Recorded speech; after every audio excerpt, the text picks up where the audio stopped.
melhor que remediar. O velho ditado popular faz todo sentido quando diz respeito à nossa alimentação. E no episódio do Vida Saúde de hoje, vamos bater um papo com o Dr. Alex e a doutora Sinamor da clínica Eleve sobre a alimentação saudável. Começando, doutor Alex, o que é a alimentação saudável? Olha, Cíntia, para te dizer isso, foi feito um estudo sobre as zonas azuis no mundo para identificar a maior população de centenários. O que é isso? Pessoas que viveram até os 100 anos de idade.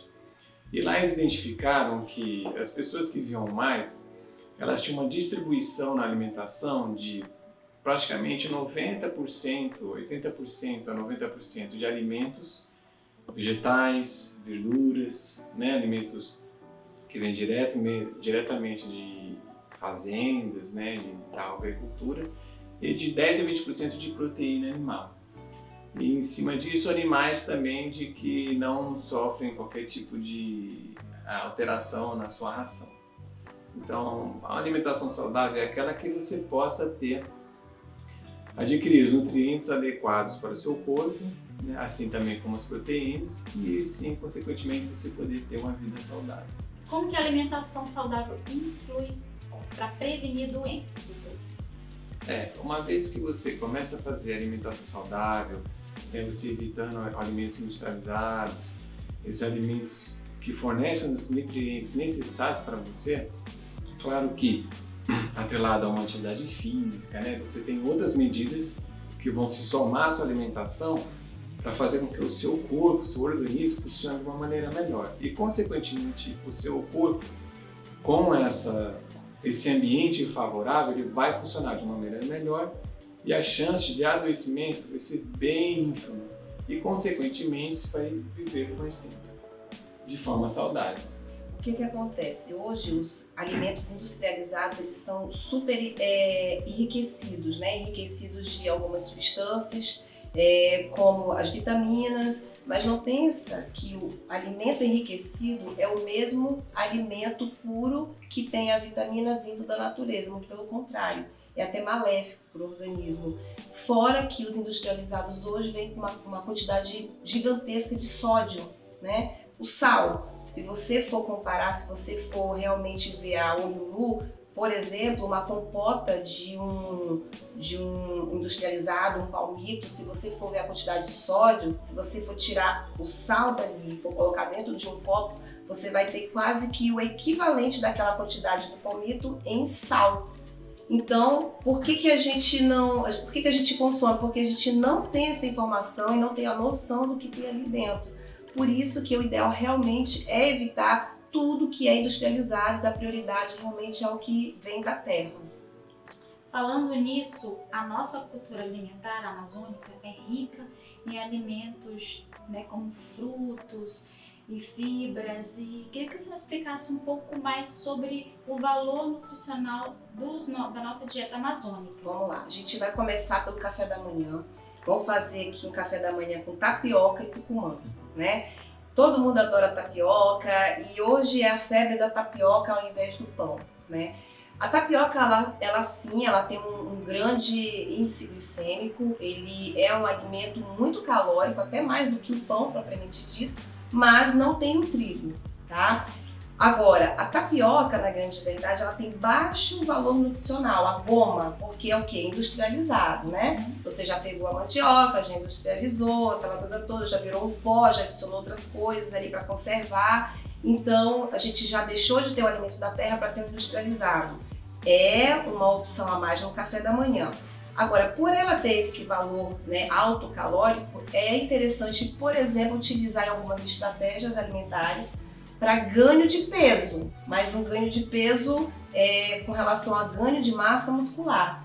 Por exemplo, você pode colocar uma tapioca depois que você terminar de treinar, principalmente para os homens. Isso favorece realmente um crescimento muscular maior. É uma estratégia que é muito utilizada. Para as meninas já não é tão interessante, porque as meninas não querem ficar grandes.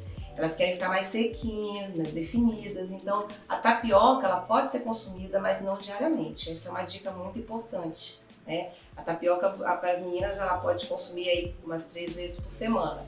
Aí a gente fala do tucumã, que põe dentro da tapioca, né? Que vira a tapioca capuquinho.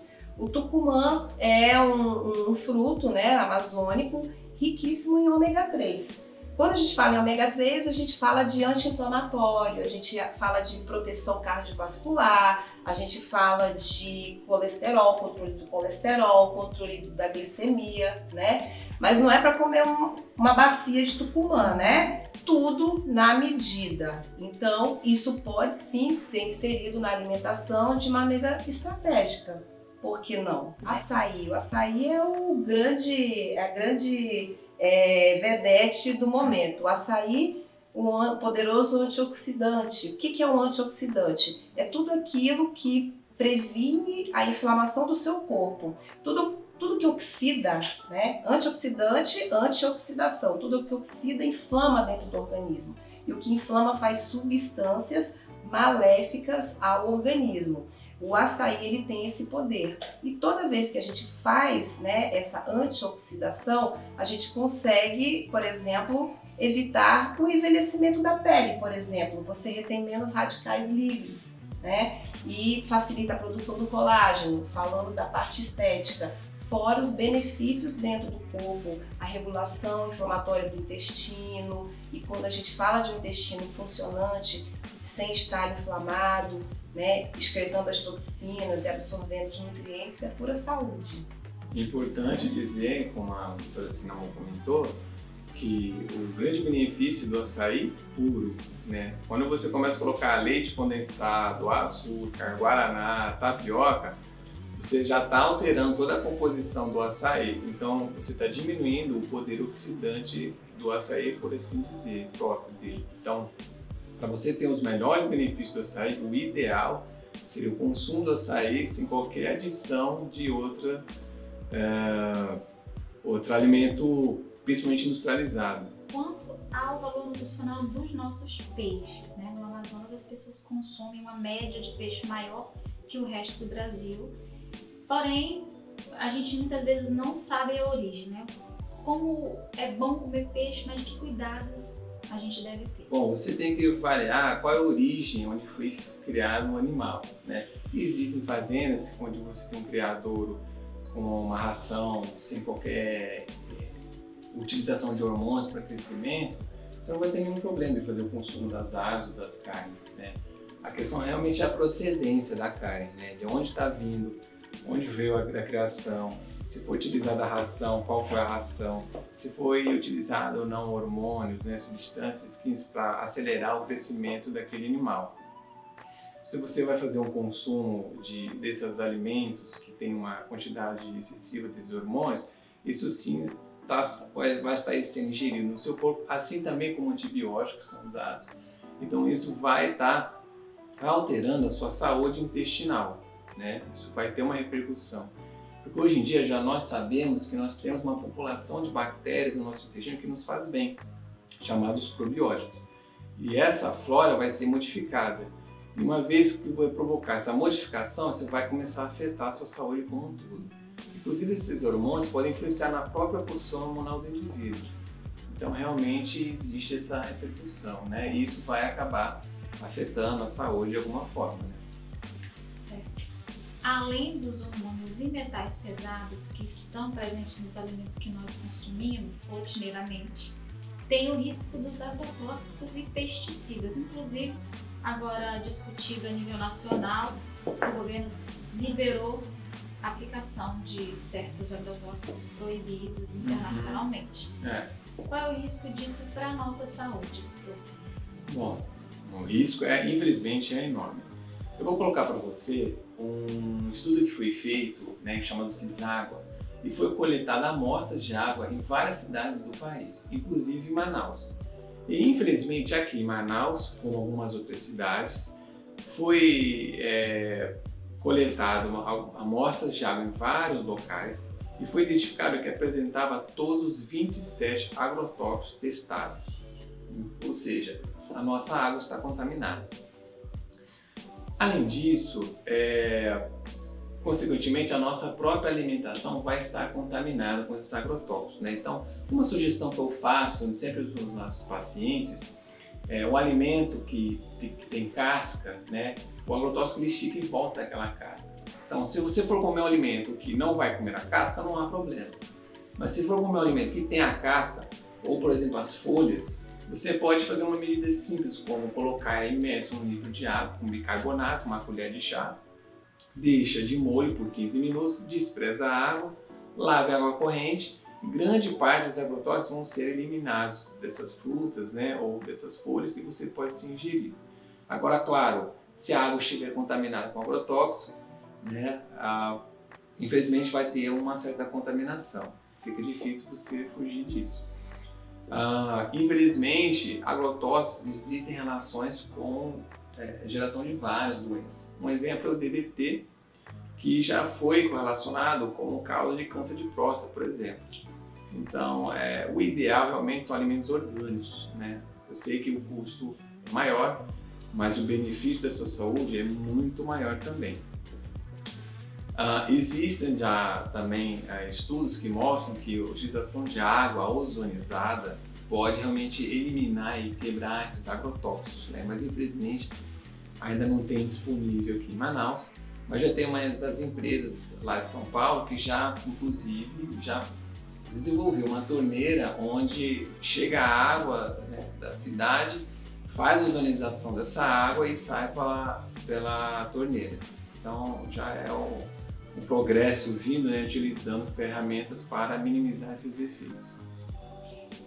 Complementando, hoje você precisa realmente não só ir no supermercado para comprar seu alimento, você tem que saber exatamente aonde buscar o seu alimento. Acabou essa história de você pegar o carrinho e jogar dentro, né?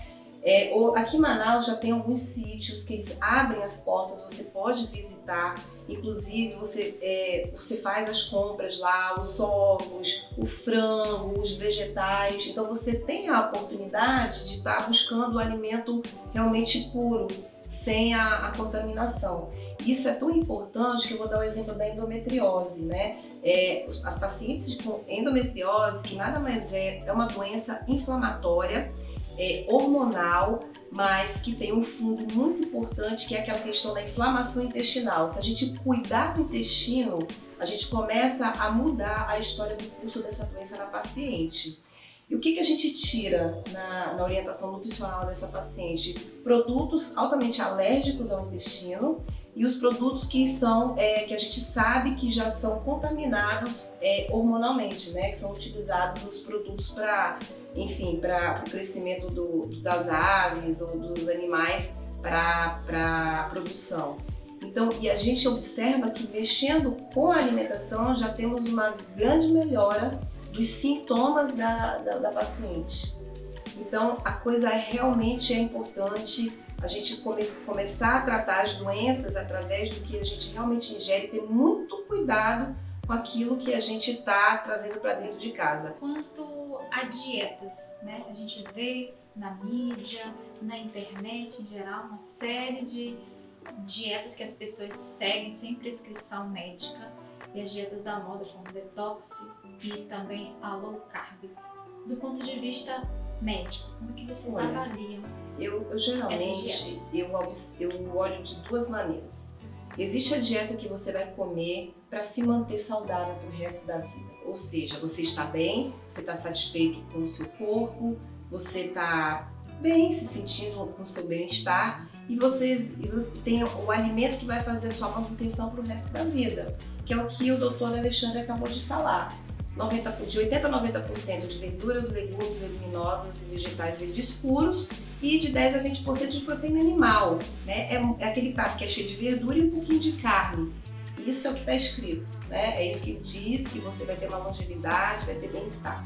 Aí a gente vai falar agora de estratégia para emagrecer ou estratégia para corpo. É aquela pessoa que não está satisfeita com o seu corpo, quer melhorar o seu corpo, ou que está fazendo um planejamento e um projeto de alguma coisa para corpo exclusivamente. E aí começa, tira carboidrato, aí você começa a emagrecer, tira gordura, aí você começa a emagrecer, e aí vai. Quando você tira o carboidrato, você está diminuindo muito o carboidrato, está fazendo low carb.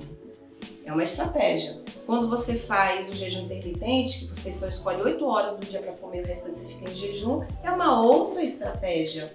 Essas estratégias, elas existem como forma de fazer o indivíduo emagrecer de acordo com cada perfil.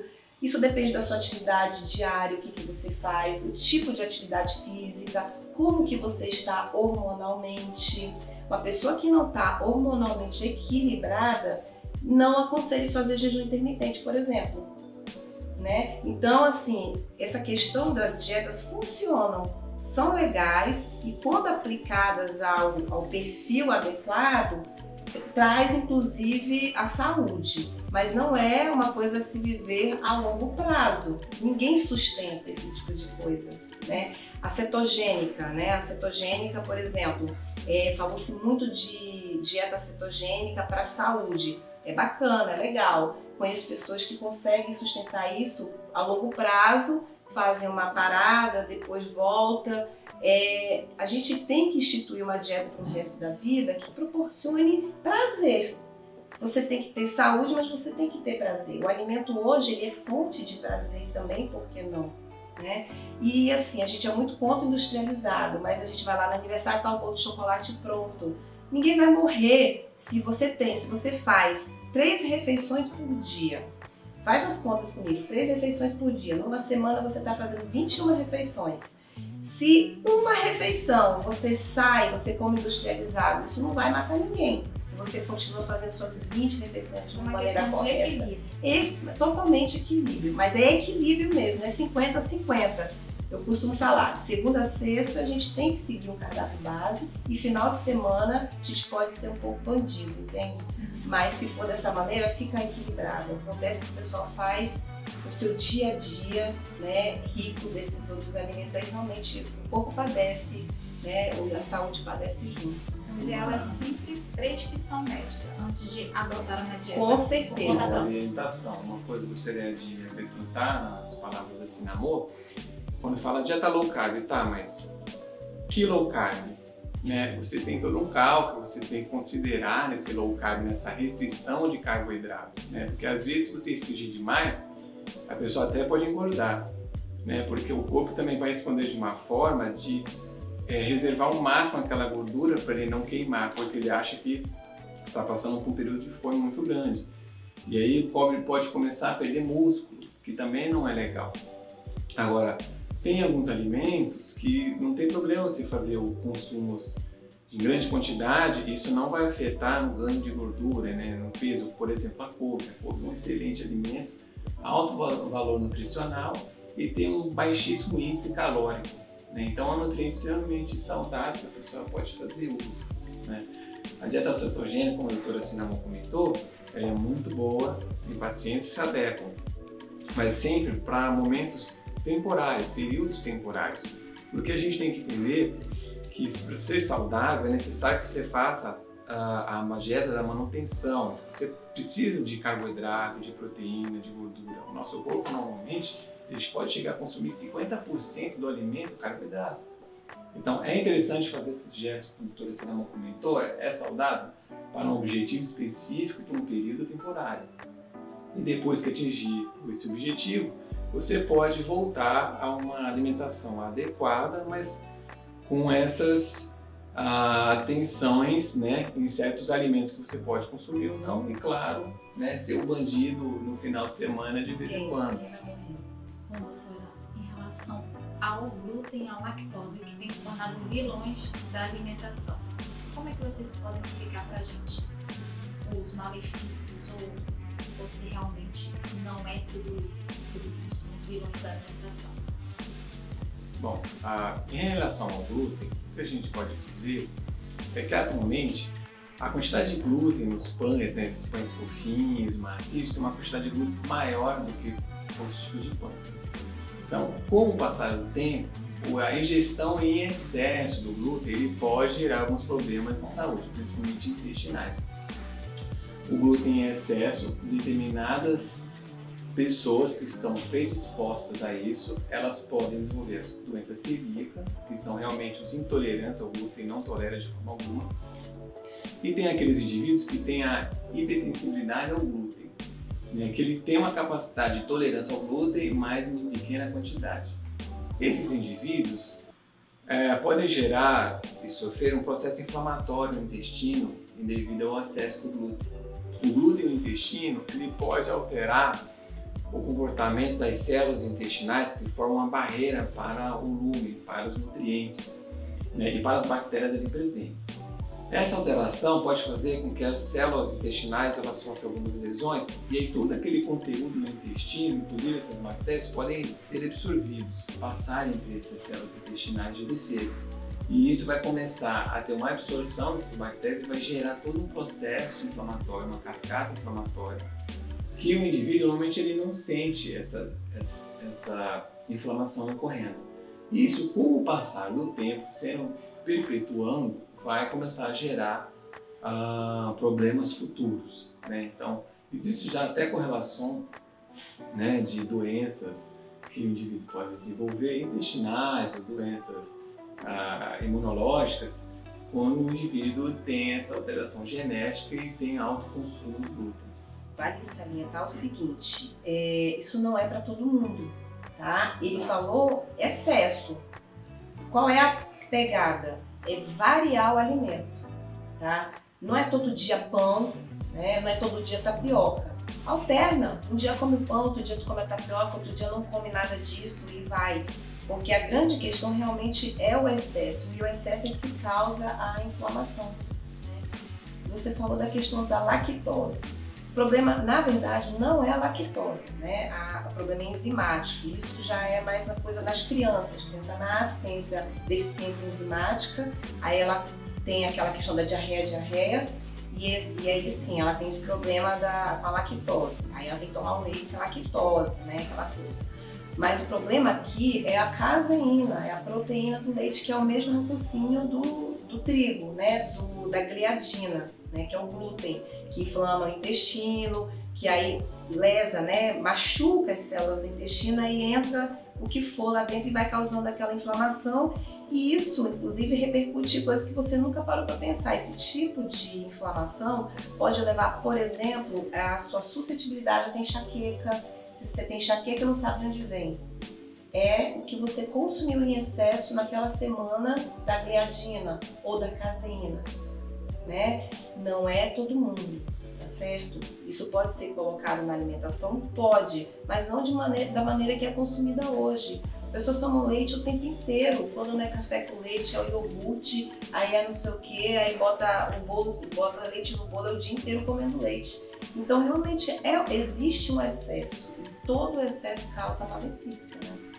Como a gente pode ver, o tema da saúde é muito rico e há inúmeros assuntos para a gente falar. Mas muito obrigada pela entrevista, pela participação de vocês. E queria que a senhora explicasse um pouco do trabalho da Eleve como medicina preventiva e integrada. Quero agradecer o convite da Portal Acrítica, a Cíntia e a equipe, por podermos divulgar a medicina de uma maneira diferente. Nós somos a Eleve. A Eleve é uma empresa que trata da medicina com uma maneira abrangente, não só alopata, mas utilizando de vários instrumentos, de várias maneiras para levar a saúde integral e a saúde pura, né, às pessoas. É isso é a Eleve. A série Vida Saúde fica por aqui. Muito obrigada pela sua participação. Não esqueça de curtir o vídeo, compartilhar e se inscrever no canal do YouTube do Portal Acrítica. Obrigada!